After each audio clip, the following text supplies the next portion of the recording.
Soy el doctor Ramón de Cangas, vicepresidente internacional de la Sociedad Científica y Empresarial SISDET. Soy dietista nutricionista y doctor en biología funcional y molecular. Mi labor profesional la ejerzo en mis clínicas ubicadas en España. También formo parte de algunos proyectos de investigación europeos como Stanford Health y concretamente también en el Instituto de Farmacia y Alimentación de la Universidad de La Habana, donde además estoy realizando mi segundo doctorado. Soy también doctor honoris causa en Ciencias de Salud por SISDET y quiero desde aquí mandar un cordial saludo a todos los miembros de SISDET y también a todos los amigos de SISDET, a todos los profesionales sanitarios del mundo y también a todas las personas que vayan a ver esta ponencia. Voy a hablar de lo relacionado con la nutrición, inmunidad, infección y COVID-19. En estos tiempos de pandemia, pues una parte importante de las recomendaciones debe ser potenciar nuestro sistema inmune. Y no cabe duda que la alimentación y la nutrición juegan un papel fundamental y muy importante en la inmunidad, tanto en la prevención de infecciones como cuando éstas llegan en una recuperación más rápida o en menores complicaciones. Está claro que hay una relación evidente y fuerte entre la nutrición y el sistema inmune. El déficit nutricional puede afectar negativamente al sistema inmunitario y eso puede incrementar el riesgo de infecciones, está claro y es evidente, y puede hacer que una vez que las infecciones llegan sean más graves y su pronóstico sea peor, hasta puede llegar a ser fatal. La realidad es que la desnutrición debido a la ingesta insuficiente tanto de energía como de macronutrientes, puede ser la desnutrición proteica, o también por la ingesta deficiente de determinados micronutrientes, como puede ser vitamina D, vitamina C o algunos minerales como zinc o selenio, por poner simples ejemplos, pues pueden deteriorar el sistema inmune, suprimiendo o haciendo que sean menos funcionales ciertas actividades o funciones inmunes que son vitales y que son fundamentales para la protección del huésped frente a pues infecciones y agresiones externas por diferentes patógenos, incluso también para otros procesos endógenos como puede ser el cáncer.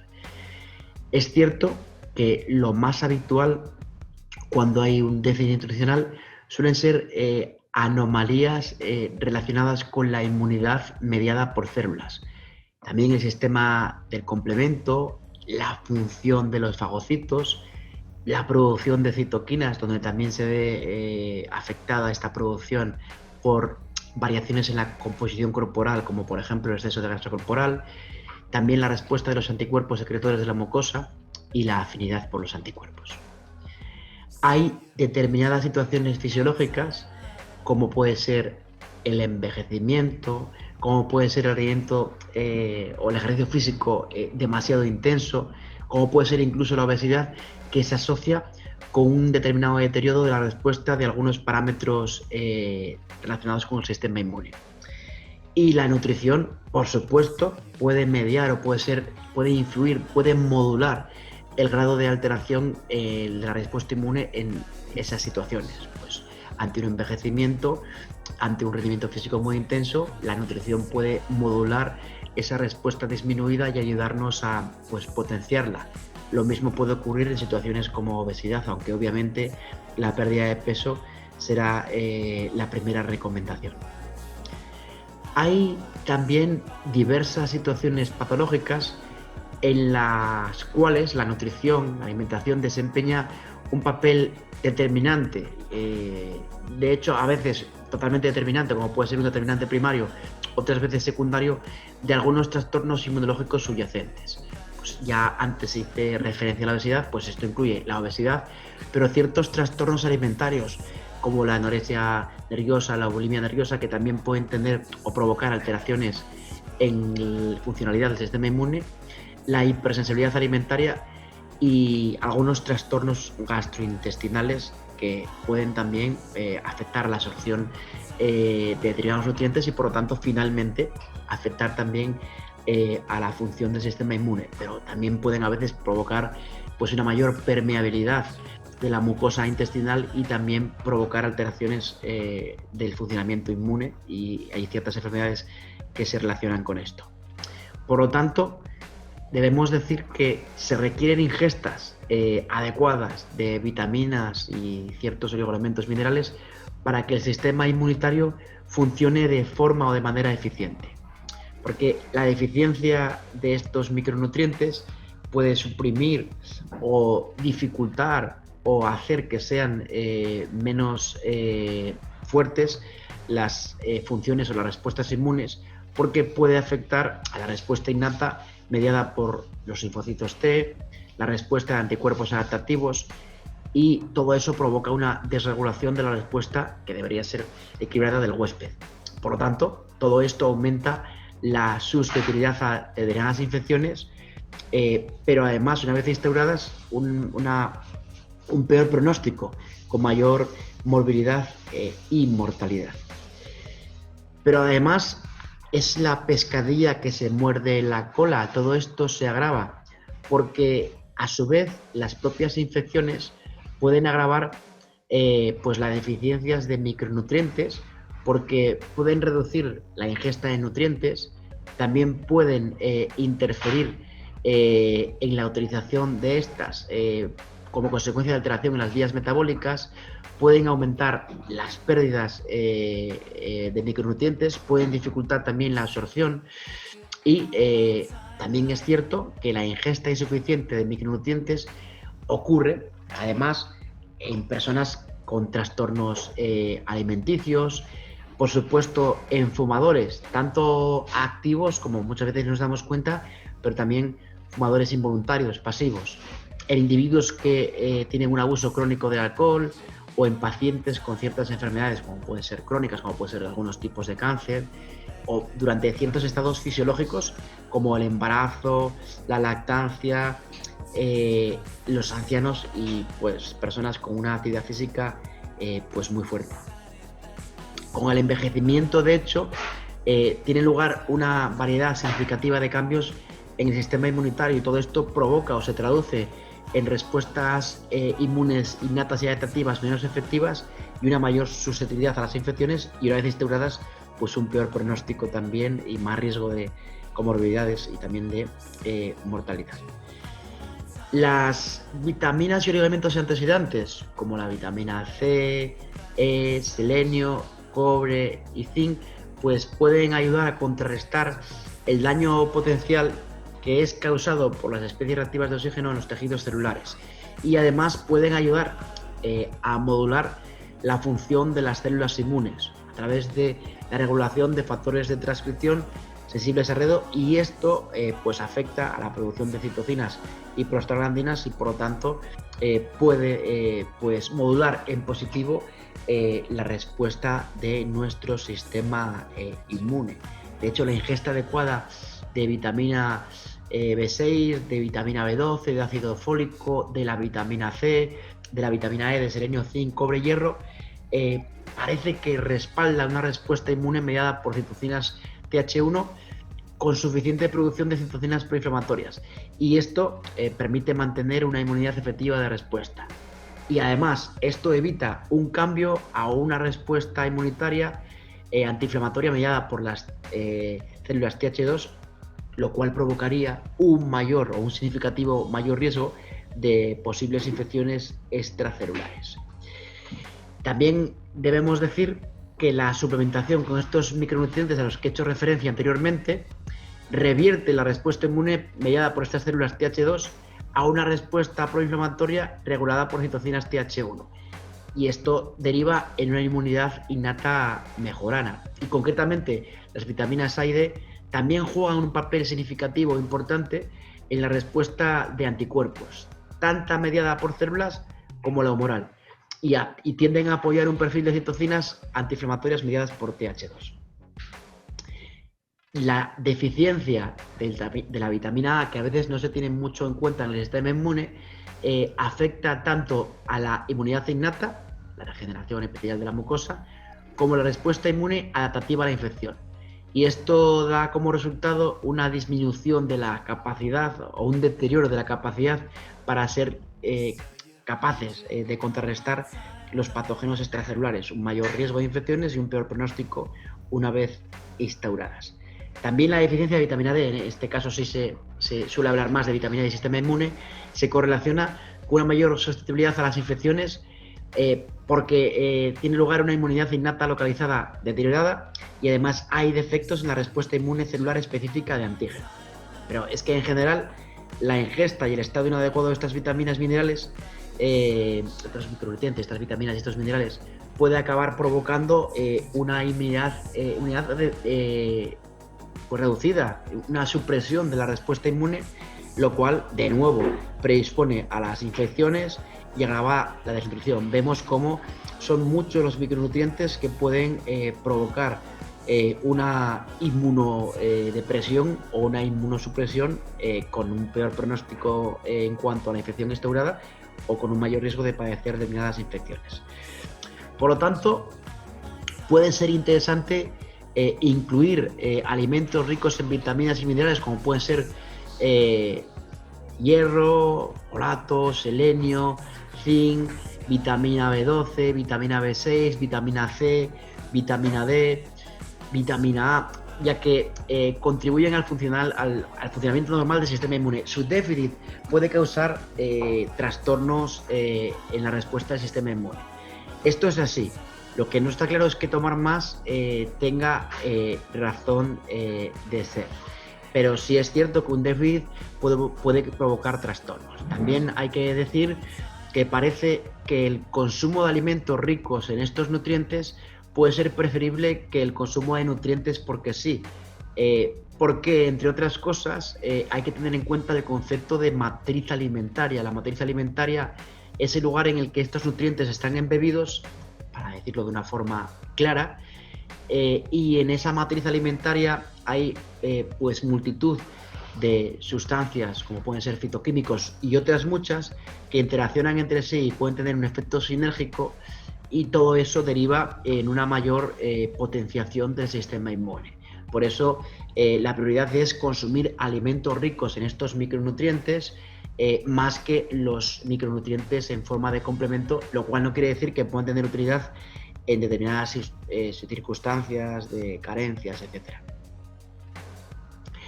Bien, también, y hablando del sistema inmune, debemos tener en cuenta la microbiota intestinal.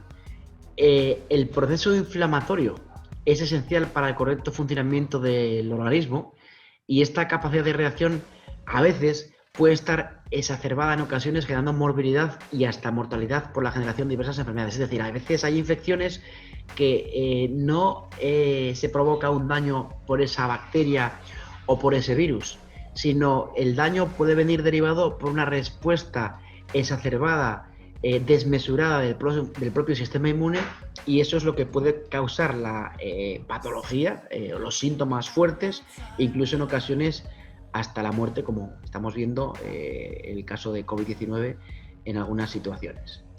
La microbiota intestinal puede tener o puede en ocasiones, luego hablaremos sobre eso, puede en ocasiones pues modular este proceso inflamatorio y puede ser interesante.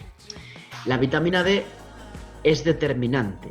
La vitamina D es una hormona pues muy antigua en la evolución. De hecho, se ha demostrado que un fitoplancton que ya existía en el Océano Atlántico desde hace más de 750 millones de años tiene la capacidad de producir vitamina D cuando se expone a la luz solar. Pues vemos cómo evolutivamente hablamos de una vitamina muy antigua, y la podemos encontrar en la naturaleza en dos formas: en forma de ergocalciferol, vitamina D2, y el colecalciferol o vitamina D3. En el hombre, la mayoría de la vitamina proviene de la transformación cutánea del 7-hidrocolesterol en colecalciferol en presencia de la luz solar. Por eso en zonas en las que estamos menos expuestos al sol, pues es más habitual que haya déficit de vitamina D que en zonas donde pues la población está más expuesta al sol.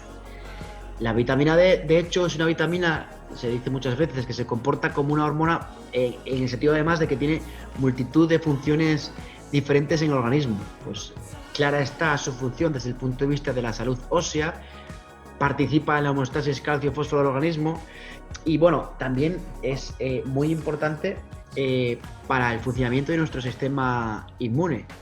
De hecho, su déficit ya hace tiempo que se ha relacionado en muchos estudios publicados con un mayor riesgo de padecer ciertos tipos de cáncer, enfermedades como la esclerosis múltiple, enfermedad cardiovascular y algunas alteraciones metabólicas. A pesar de que una parte importante de la vitamina D procede de la síntesis cutánea y a pesar de que en la dieta también hay fuentes de vitamina D, se estima que más del 50% de la población está en riesgo de padecer una deficiencia de vitamina D. Sobre todo, este riesgo parece que es mayor en adolescentes, ancianos y en general también en los individuos que no pues reciben suficiente luz solar. Una parte importante es la síntesis en la piel. Además, por otro lado, hay que decir que los alimentos que son ricos en vitamina D no se suelen consumir en abundancia, porque pescados grasos como el salmón, el atún y la caballa, el hígado, lácteos enteros, yema de huevo, son fuentes significativas de vitamina D y son una buena opción en nuestra dieta, pero por su riqueza en grasa hay mucha gente que los limita bajo la creencia de que pueden hacernos ganar peso y entonces, bueno, una dieta baja en grasa, que es bastante habitual, suele limitarse la ingesta de vitamina D. Si encima además no estamos expuestos a la luz solar, pues la posibilidad de tener déficit es mayor. No hay que olvidar tampoco que los suplementos, los complementos nutricionales y los alimentos fortificados, como lácteos enriquecidos en vitamina D y otros, también son fuente de vitamina D. Hay suficiente evidencia para decir que el bajo nivel de vitamina D en invierno facilita que se produzcan epidemias virales. Parece que durante el invierno es más probable que las personas que no toman suplementos de vitamina D tengan en suero concentraciones más bajas de 25 hidroxivitamina D. Y la vitamina D puede reducir el riesgo de epidemias virales de diferentes formas. En primer lugar, porque las concentraciones más altas de 25 hidroxivitamina D parece que se relacionan con una reducción del riesgo de padecer muchas enfermedades crónicas como cánceres, enfermedades cardiovasculares, infecciones crónicas del tracto respiratorio, diabetes mellitus, hipertensión, etcétera, que también son factores de riesgo en el caso de padecer pues, infecciones de algún tipo y pueden facilitar que haya complicaciones. Los pacientes con enfermedades crónicas tienen un riesgo, esto ya se sabe, como ahora con el tema del COVID-19, pero ya se sabía antes con gripe y con muchas influenza y muchas infecciones más. Las pacientes que tienen enfermedades crónicas tienen un riesgo significativamente mayor, bastante mayor, de muerte por enfermedades del tracto respiratorio, bastante más que las personas sanas. Eso es un motivo. Pero en segundo lugar, es que la vitamina D también por sí misma reduce el riesgo de las infecciones del tracto respiratorio por diferentes mecanismos, por 3 mecanismos diferentes, porque ayuda a mantener las estructuras, porque ayuda a, entre comillas, acabar con los virus mediante la inducción de catelicidina y acción del sistema inmune, y también porque es capaz de reducir la producción de citoquinas proinflamatorias por el sistema inmunológico innato, y de esta forma se reduce el riesgo de que una tormenta de citoquinas provoque neumonía, lo que parece que, por ejemplo, ocurre en algunas infecciones del tracto respiratorio o por ejemplo, últimamente se habla mucho de esto en COVID-19. En diferentes estudios observacionales se ha informado de que se asocian concentraciones más elevadas de vitamina D en el suero con una reducción del riesgo de dengue, de herpes virus, del virus de la hepatitis B y C, del virus de la inmunodeficiencia humana, de la gripe o de infecciones por virus sincicial respiratorio y neumonías. Por lo tanto, parece que ya hay suficiente evidencia, bueno, ya se sabe hace tiempo y en los últimos tiempos se han publicado más estudios para decir que la vitamina D, ya hemos hablado de otros micronutrientes, pero entre ellos la vitamina D parece que cobra especial relevancia. Los resultados de algunos ensayos clínicos indican que concentraciones de 25 hidroxivitamina D superiores a 50 nanogramos por mililitro en suero frente a otras menores de 20 se asocian hasta con una reducción del 27%, fijémonos si es significativo, de las enfermedades tipo gripales. Por eso, en base a la evidencia disponible o en base a la fuerza de la evidencia, algunos investigadores, algunos autores sugieren y plantean la hipótesis de que si fuéramos capaces de aumentar estas concentraciones séricas de 25 hidroxivitamina D con suplementación con vitamina D, podríamos reducir la incidencia, la gravedad y el riesgo de muerte por ciertas patologías derivadas de infecciones del tracto respiratorio, como gripe, neumonía o la actual epidemia COVID-19. Por otro lado, la vitamina C también durante muchos años ha hablado de su importancia en pues el sistema inmune. Bueno, parece que la administración de suplementos de vitamina C no reduce la incidencia de enfermedades tipo resfriados, aunque es verdad que hay cierta evidencia, en base a diferentes estudios, hace años ya que se comenta, que sugieren que puede reducir su duración y modular los síntomas una vez instaurada. Es verdad que frente al coronavirus, a día de hoy, no hay una gran evidencia que sugiera que su uso puede ser útil, al menos en dosis superiores a las recomendadas. Obviamente, si hay un déficit de vitamina D, si hay un problema porque es importante para el sistema inmune. En cuanto a los ácidos grasos omega 3, como pueden ser DHA o EPA, se han descrito ciertos efectos positivos de los ácidos grasos omega 3 de cadena larga en diferentes células del sistema inmune y también en la microbiota intestinal, que antes sugerí y adelanté, que va a ser importante para el sistema inmune. De alguna forma, pueden modular en positivo la respuesta inmune los ácidos grasos omega 3 de cadena larga, algunos estudios así lo sugieren. Por lo tanto, el sistema inmune necesita micronutrientes específicos, incluidas las vitaminas A, D, C, E, B6, B12, ácido fólico, zinc, hierro, cobre, selenio. Es cierto, pero no está tan claro hasta qué punto la suplementación por encima de las cantidades recomendadas puede tener un valor protector frente a infecciones. Hay que tomar las que hay que tomar y preferiblemente en forma de alimentos. No puede haber déficit, porque si hay un déficit, si hay un problema, pero no está tan claro que tomar mucho más pueda tener un efecto protector. No podemos decir que sea así o que en ese sentido haya una alta evidencia. También hay que decir que no hay alimentos mágicos. A veces se habla de limones, de ajos como alimentos mágicos. Bueno, que no sea mágico no quiere decir que pueda haber utilidad. Por ejemplo, vamos a hablar del ajo. No es un alimento mágico, pero no se puede negar que puede ser interesante su incorporación en un patrón dietético saludable, por supuesto. Sobre el ajo, además, hay cierta evidencia desde el punto de vista del sistema inmune y otra serie de aspectos cardiovasculares, metabólicos, etcétera, oxidativos. El ajo es rico en alicina y se sabe que la alicina presenta una cierta actividad antimicrobiana, de hecho específicamente contra bacterias gram positivas y gram negativas. Además, se ha visto y se ha observado que la alicina puede de alguna forma inhibir la formación de biopelículas de bacterias. Es cierto. En este sentido, hay que decir que potencialmente la alicina podría ser útil para ayudar a combatir ciertas infecciones pulmonares. De hecho, tiene un efecto inhibidor de bacterias patógenas pulmonares de algunos géneros como Pseudomonas, Staphylococcus y otras, pero incluidas cepas resistentes a diferentes antibióticos. Algunos estudios en roedores que todavía no se han aplicado en humanos, pues sugieren que en forma de vapor pudiera tener utilidad.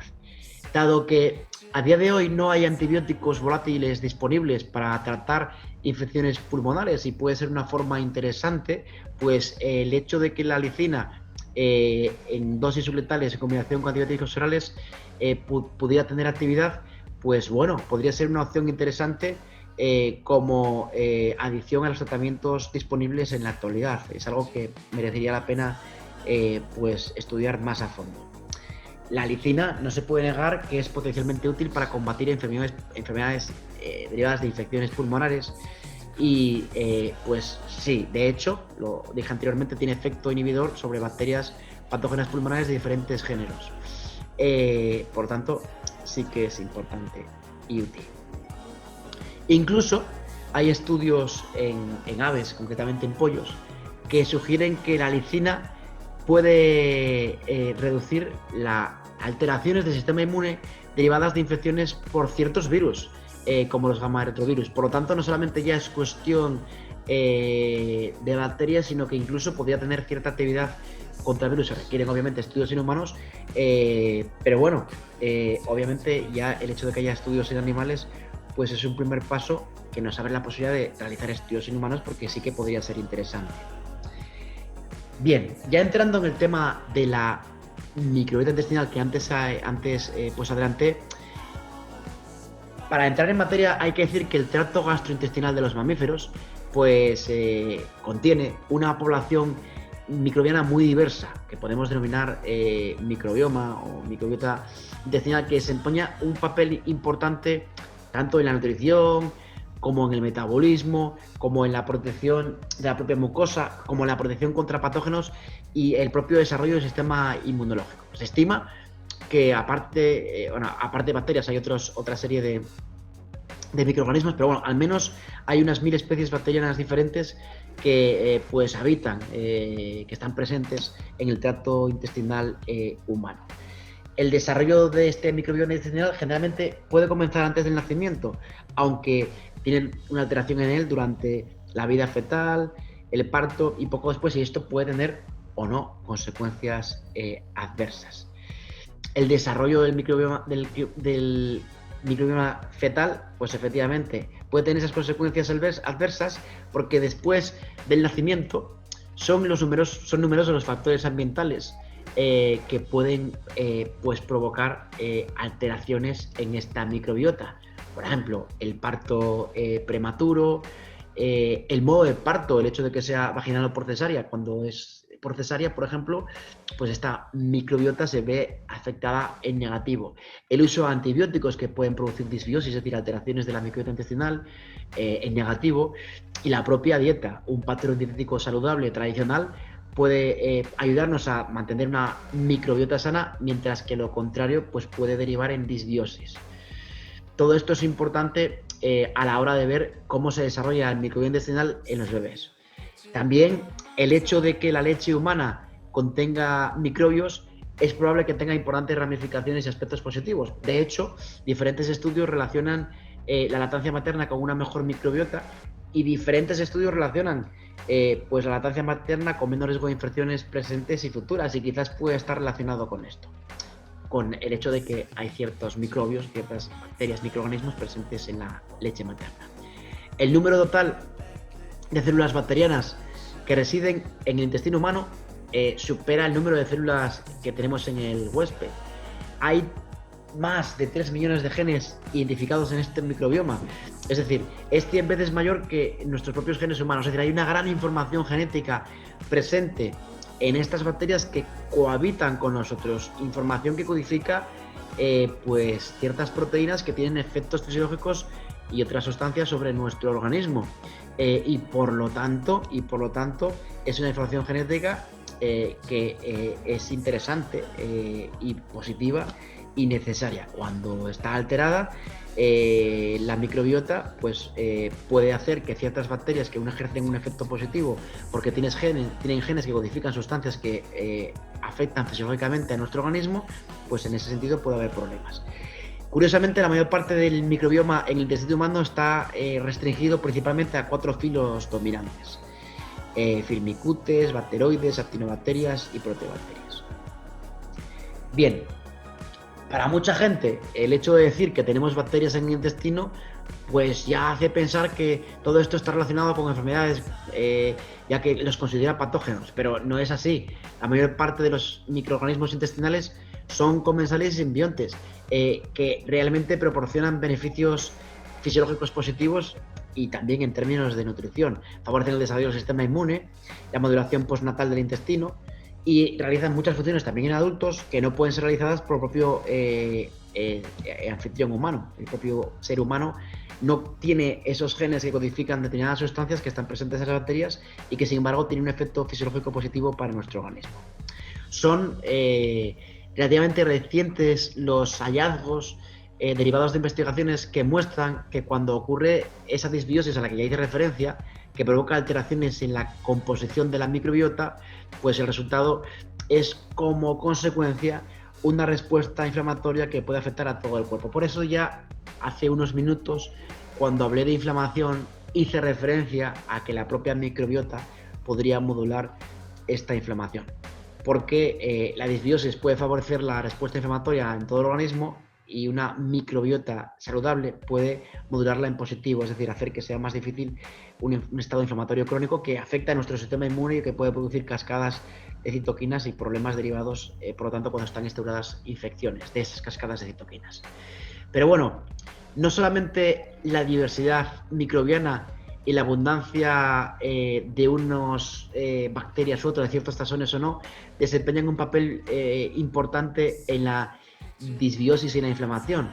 Incluso también sus capacidades funcionales. Es decir, puede ocurrir que tengamos una distribución adecuada de las bacterias que esperamos, pero por malos hábitos o por otros factores, su capacidad funcional esté limitada. Entonces, estén presentes, pero no sean capaces de producir metabolitos como se espera que produjeran, o de interaccionar con el sistema inmunológico del huésped, y eso, pues obviamente, aunque estén presentes, como su funcionalidad no es la que se esperaba, pues esto acabe provocando una mayor permeabilidad intestinal y dejarnos expuestos a infecciones o a daños derivadas de entradas en nuestro organismo de ciertas sustancias que pueden provocar cascadas, respuestas inmunológicas y enfermedades de algún tipo. Hay una elevada bibliografía que relaciona pues la microbiota intestinal con el sistema inmune, y aquí está presente o referencia pues a algunos de ellos. Bien, la microbiota intestinal desempeña un papel relevante, podríamos decir que clave, ya que tiene una influencia directa con numerosas enfermedades relacionadas con el sistema inmune y la propia inflamación. Como mediante intervenciones en la dieta podemos llegar a modificar la capacidad funcional de la microbiota, y también su composición, pues hay que darle un papel relevante a la nutrición, porque pues alterando la microbiota mediante pautas nutricionales concretas, pues también podemos influir en el desarrollo de múltiples alteraciones que se relacionan directamente con la inflamación, evitando la inflamación al tener una microbiota determinada y una funcionalidad del sistema inmune pues adecuada. La inflamación es una respuesta inespecífica del sistema inmune frente a una agresión, y esto provoca o acaba provocando cambios fisiológicos de diverso tipo. Por ejemplo, cambios en la permeabilidad vascular, en el incremento del flujo sanguíneo. En realidad, la respuesta inflamatoria está generada por una serie de agentes mediadores que son capaces de reconocer al agente agresor y que inician una cascada de respuestas fisiológicas que acaban generando la inflamación. Y este proceso consta sobre todo de 4 etapas: la liberación de sustancias mediadoras, el transporte de moléculas y células inmunes al foco de inflamación, y la regulación del proceso inflamatorio y la reparación. La inflamación es necesaria, obviamente, para luchar frente a la agresión, es cierto. Entre los mediadores más importantes se encuentran las barreras epiteliales, células como pueden ser los macrófagos, aminoácidos modificados como la serotonina, lípidos derivados del ácido araquidónico y proteínas circulantes como las citoquinas. De hecho, las citoquinas son un grupo de péptidos, proteínas y glicoproteínas que están directamente relacionadas con los efectos antiinflamatorios o proinflamatorios. Por eso, la producción en exceso de algunas de ellas puede exacerbar la inflamación, agravando el proceso. Es decir, a veces el daño, ya lo comenté, no viene derivado tanto por el agente patógeno como por una respuesta inmune exacerbada o desmesurada por la producción en demasía de determinadas sustancias citoquinas. Algunas de las principales citoquinas que intervienen en la respuesta inmune son la interleucina 1, la 6, la 8 o el factor de necrosis tumoral. Bien, hablando de ciertos elementos nutricionales, bueno, vamos a hablar de un caso concreto, porque al final sí que he hablado de micronutrientes, de macronutrientes, de microbiota, de inflamación. Hemos hablado de cómo la nutrición puede influir por ciertos micronutrientes y por su influencia en la microbiota, en el sistema inmune, en la inflamación también, que al final puede acabar exacerbando la respuesta inmune. Pero luego hay una serie, he hablado de matriz alimentaria y de cómo los diferentes elementos presentes en el alimento pueden interaccionar entre sí. Y hay otra serie de sustancias que no son en sí mismas macronutrientes y micronutrientes que también pueden tener un efecto positivo sobre la microbiota. He hablado antes de los ácidos grasos omega 3, sobre el sistema inmune, también los ácidos grasos omega 3, pero hay otros como pueden ser los polifenoles o, por ejemplo, el beta-glucano, sobre el que concretamente voy a hablar. Los glucanos son polisacáridos complejos que consisten en unidades repetidas de glucosa unidas por enlaces glucosídicos. Hay que decir que el aporte nutricional de alfa-glucanos está dado principalmente por el almidón y el glucógeno, mientras que el de beta-glucanos, que es el que nos interesa en este caso en relación al sistema inmune, viene derivado de hongos, levaduras y granos enteros, como por ejemplo la avena, que es muy rica en beta-glucanos, es una fibra soluble, por cierto, el beta-glucano, la cebada y la espelta, que por cierto están bien representados en la dieta mediterránea y en otras muchas dietas tradicionales. La dieta mediterránea no deja de ser común a muchas dietas tradicionales de muchas culturas del mundo. Son numerosos y amplios los estudios que se han realizado sobre los glucanos en relación a y sobre todo sobre beta-glucanos, a su actividad antitumoral, antioxidante e incluso inmunomoduladora, es decir, de capacidad de modulación del sistema inmune. Además, se ha visto, antes se decía que como una fibra soluble, pues quizás la parte positiva era que era una mera barrera pasiva, y sin embargo se ha visto que de alguna forma sobre su acción en el epitelio intestinal también puede acabar modulando pues el sistema inmune, porque no hay que olvidar que el epitelio intestinal es un modulador esencial y vital de nuestra propia inmunidad. Parece que el beta-glucano puede proteger el epitelio intestinal creando una mera barrera pasiva, y también además puede llegar a modular de alguna forma nuestra actividad inmune.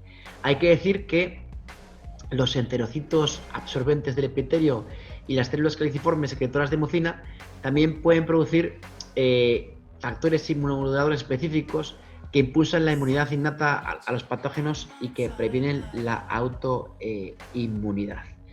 Y esto es interesante porque algunos estudios muestran un efecto modulador de los alfa y de los beta-glucanos, más parece de los beta-glucanos, en la expresión de factores inmunomoduladores de las células epiteliales intestinales.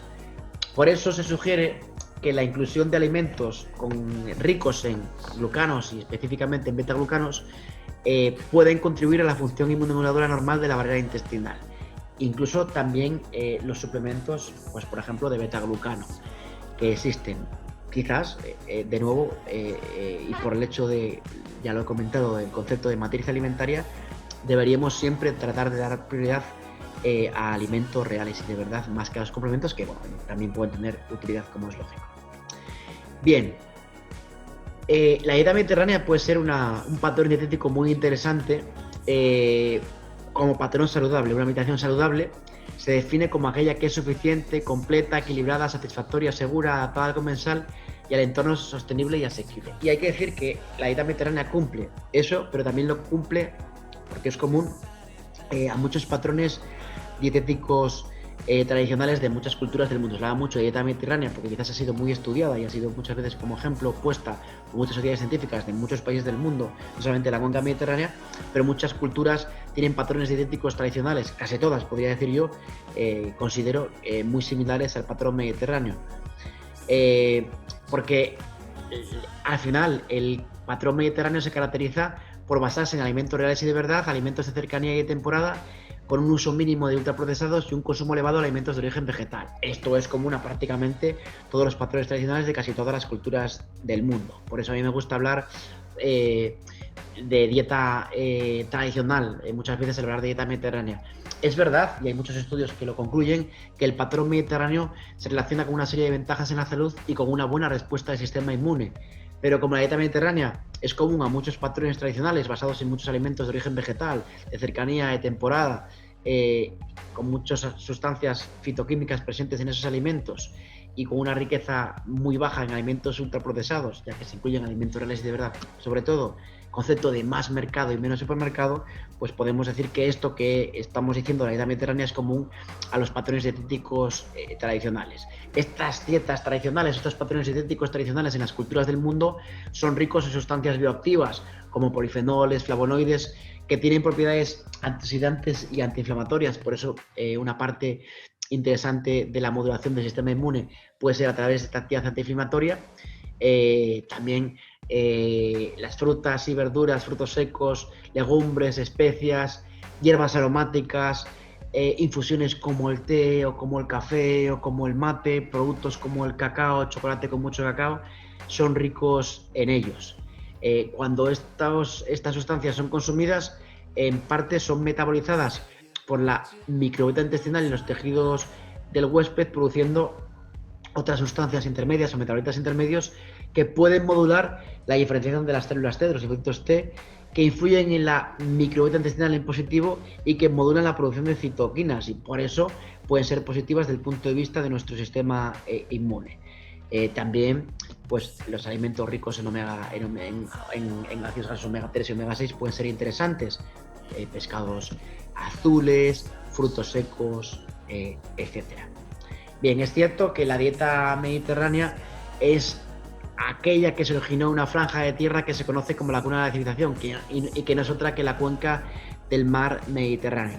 Bien, pero como ya comenté, estos alimentos de la dieta mediterránea, que son vegetales, de cercanía, de temporada, muchos alimentos reales y de verdad, son comunes al patrón dietético general y básico y tradicional de casi todas las culturas mundiales. Tradicionales mundiales. Otra cosa es que a día de hoy muchas de ellas hayan globalizado su dieta, también en la zona mediterránea, con un alto consumo de alimentos procesados, y por tanto no estamos consumiendo esas sustancias que son positivas para el sistema inmune, y sí otras que nos perjudican a nuestra microbiota, a nuestro sistema inmune y al propio peso corporal, recordando que la obesidad es un factor de riesgo importante por una alteración en la producción de citoquinas, por un estado proinflamatorio general, una inflamación crónica de bajo grado que altera la funcionalidad del sistema inmune y que puede agravar las infecciones.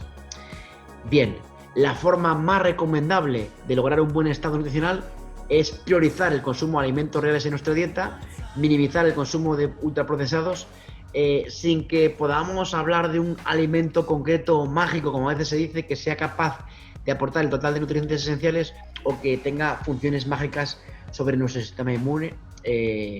Los alimentos o superalimentos entendidos como tales no existen. Existen patrones dietéticos generales saludables a los cuales, al sumar determinados alimentos, podemos conseguir un determinado plus.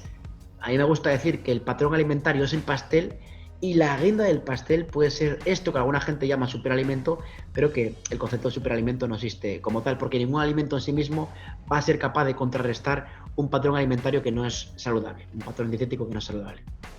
Es verdad que al ingerir diferentes grupos de alimentos obtenemos nutrientes con funciones específicas en nuestro organismo. Eso tiene un impacto positivo en nuestra salud. Las dietas tradicionales son la mejor forma de lograrlo y tampoco son radicales. Nada está prohibido, salvo patologías muy concretas. Todo se puede consumir en su justa medida, todo depende de la frecuencia y de la cantidad. Obviamente va a haber alimentos como comida chatarra, como bollería industrial, etcétera, que serán para ocasiones puntuales. De esta forma cuidaremos nuestra salud, cuidaremos nuestro sistema inmune, cuidaremos nuestra microbiota, conseguiremos efectos fisiológicos positivos y tendremos a mantener una composición corporal adecuada, en la cual se tenga pues un porcentaje de grasa saludable o dentro de la normalidad, porque el exceso de grasa es perjudicial también para nuestro sistema inmune, y una masa muscular que tendamos junto a nuestra actividad física a mantener en el tiempo. No hay que olvidar también que la pérdida de masa muscular se relaciona con una peor respuesta inmune. Todo ello debe ir unido a una correcta hidratación. La base de la hidratación debe ser el agua, que es el líquido por excelencia, y por supuesto mantener un descanso adecuado. Dormir poco también afecta en negativo a nuestro sistema inmune por muchos motivos, porque también altera la microbiota, porque altera nuestros ritmos circadianos, alterando ciertos neuropéptidos, facilitando el hecho de que consumamos de forma compulsiva alimentos que no debemos, facilitando pues un acúmulo de grasa en la zona visceral y una pérdida de masa muscular, con las consecuencias sobre el sistema inmune y sobre efectos fisiológicos negativos. En definitiva, descansar bien también es adecuado, junto con una vida activa y una adecuada un adecuado actividad y ejercicio físico que favorece ese mantenimiento de la masa muscular y mejoras del sistema inmune por sí mismo y también por cierta modulación hormonal. Se recomienda específicamente tomar al menos 5 raciones al día entre frutas, verduras y hortalizas, y es más mejor. Podemos también, sobre todo cuando hablamos de personas mayores que siempre tienen más riesgo de padecer infecciones, donde se dice a veces que las frutas y hortalizas son, entre comillas, casi medicamentos por sus ventajas fisiológicas o por los efectos fisiológicos que provocan en ellos, pues en estas personas que pueden tener dificultades para consumirlos o para masticarlos, podemos darles opciones que favorezcan la masticación y la deglución. Incluir cereales integrales, por ejemplo, ricos en betaglucanos, legumbres y frutos secos por su riqueza en fitoquímicos, es interesante también, aparte de las verduras, hortalizas y frutas, y priorizar las especies y hierbas aromáticas frente a salsas industriales que son negativas, mientras que las especies y hierbas aromáticas como la cúrcuma, curcumina, pimentón, canela, son muy ricas en sustancias fitoquímicas que, por cierto, también se han relacionado con una mediación en positivo de la inflamación y con efectos positivos sobre nuestro sistema inmune. El consumo de carnes, pues intentar limitar la carne roja, sobre todo especialmente las carnes procesadas, priorizar el consumo de pescados alternando blancos y azules, y los huevos, que muchas veces pues sobre los huevos han aparecido mitos alimentarios en negativo, y realmente el consumo de huevos también es interesante. Todo esto va a estar en el marco de una alimentación saludable, donde va a haber más alimentos vegetales con origen animal. Las carnes procesadas y los alimentos ultraprocesados son lo que de verdad debemos limitar y dejar para ocasiones especiales. También los lácteos son interesantes en la dieta desde el punto de vista cardiometabólico. Hay que decir que, aunque muchas veces se ha recomendado el consumo de alimentos lácteos fermentados como yogur y kéfir, no hay suficiente evidencia científica. Sí hay ciertos estudios que sugieren su impacto positivo, pero no hay una gran fuerza de evidencia para que podamos establecer claramente una relación entre el consumo de productos lácteos fermentados y la disminución o incidencia de enfermedades infecciosas comunes. Sí, sobre algunas diarreas, etcétera. De todas maneras, en cualquier caso, sí es verdad que como los lácteos fermentados forman parte de un patrón saludable y su inclusión sí se relaciona con ventajas cardiometabólicas que al final, de alguna forma, también son importantes en la respuesta del sistema inmune o en la respuesta frente a infecciones, porque las alteraciones cardiometabólicas también son factores de riesgo, pues se pueden incluir también y obviamente van a ser productos saludables. También que no podemos decir claramente que los complementos de probióticos, prebióticos, simbióticos puedan ayudar a prevenir o disminuir el riesgo de infecciones en general, pero bueno, ya que de alguna forma sí que pudieran favorecer una microbiota intestinal más sana, pues, y son productos saludables, no está de más pues recomendar que dentro del patrón dietético general pues incluyamos estos lácteos fermentados, y bueno, en determinados momentos se pueden incluir pues probióticos y prebióticos. Hay que decir que específicamente hablando de infecciones respiratorias, a medida son las infecciones bacterianas secundarias las que acaban provocando las complicaciones originadas primariamente por las infecciones respiratorias virales. Por poner un ejemplo, en el caso de la infección por influenza, la alteración de la microbiota intestinal durante la infección por el virus puede acabar provocando una sobreinfección bacteriana respiratoria, llegando a complicar las cosas y poniendo incluso personas pues, que están delicadas o que tienen factores de riesgo en juego o en peligro la vida del paciente. Estos cambios en parte se atribuyen a la reducción del consumo de ciertos alimentos. De hecho, ciertos experimentos de transferencia fecal demuestran que la microbiota condicionada por el virus compromete las defensas pulmonares contra la infección neumocócica y puede comprometer incluso la supervivencia. Esto es algo que está claro. Parece que la alteración de la microbiota puede reducir la producción de ácidos grasos de cadena corta, que favorecen la actividad bactericida de los macrófagos alveolares, pero también por atención a nivel de ácidos grasos libres, que también pueden por sí mismos tener un efecto reductor de la propia infección bacteriana. En relación al coronavirus, podría ocurrir algo parecido. De hecho, ya hay algunos estudios que ponen de manifiesto que en algunos pacientes de COVID-19 se identifica disbiosis microbiana, y podría ser, y así se ha sugerido, que el uso de prebióticos o probióticos en forma de complementos alimenticios con una variedad de cepas determinada pudiera evitar esta infección secundaria por translocación bacteriana y por lo tanto disminuir el riesgo derivado de estos problemas. Hay que decir que ni el cobre, ni los folatos, ni el hierro, selenio, vitamina A, vitamina B12, vitamina 6, C, D o zinc, quizás en cantidades superiores a las normales, puedan pues ofrecer ventajas para nuestro sistema inmune, aunque es verdad que a dosis recomendadas contribuyen al normal funcionamiento del sistema inmunitario. Esto es así.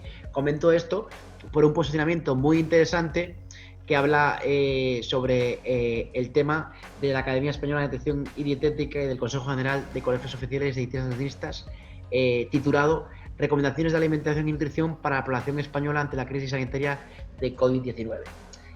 Así lo indica, además hace referencia a estudios sobre coronavirus, SARS, MERS y COVID-19, pero no solamente habla de micronutrientes, también incluso habla de nutracéuticos como ácido lipoico, ferúlico, beta-glucanos, baya de saúco, claro, cuando se toman como posible coadyuvantes de la infección. Al final a mí siempre me gusta decir, ya lo he dicho varias veces, que hay que tener en cuenta que una vez que ingerimos un patrón determinado dietético con una matriz alimentaria adecuada, estos productos ya estamos incluyéndolos. Pues si tomo cereales de grano entero ya estoy incluyendo beta-glucanos. No es necesario tomar determinadas bayas cuando ya estoy consumiendo pues cantidad suficiente de frutas, etcétera, etcétera. Tampoco parece que el consumo de determinadas hierbas medicinales pueda pues ser eficaz a la hora de combatir el coronavirus. No hay que olvidar que pueden ser ricas en ciertos fitoquímicos, como pueden formar parte de un patrón saludable, obviamente. La actividad física es interesante porque puede potenciar el sistema inmune, incluso en personas que tienen enfermedades que lo pueden comprometer o debilitar, como puede ser el cáncer. Permite, entre otras cosas, mantener la composición corporal, lo cual es importante también para nuestro sistema inmune, pero también por un aumento en el número y la citotoxicidad de los monocitos, de las células natural killer y de las citoquinas. Interesante. La pérdida de masa muscular es algo muy importante, a mí siempre me gusta decirlo, porque entre los 25 y los 75 años, y cuando las patologías son mayores, peor todavía, se pueden perder 11 kilos de músculo y ganar 11 de grasa. Y la pérdida de masa muscular pues acaba provocando citoquinas y más riesgo de cascadas inmunológicas no interesantes que pueden empeorar el pronóstico de las infecciones. Incluso en personas con coronavirus, obviamente con síntomas leves, si no, no van a poder hacerlo, la práctica moderada de actividad física es interesante para potenciar el propio sistema inmune, y estos hábitos de vida saludables, nutrición, un buen descanso, actividad física, ejercicio físico, son interesantes e importantes. Y nada más, ha sido un placer, quedo a su disposición. Si quieren enviarme alguna duda o más información, pueden escribirme a info@nutricionsalud.net o bien ponerse en comunicación, por supuesto, con la Sociedad Científica SISDET.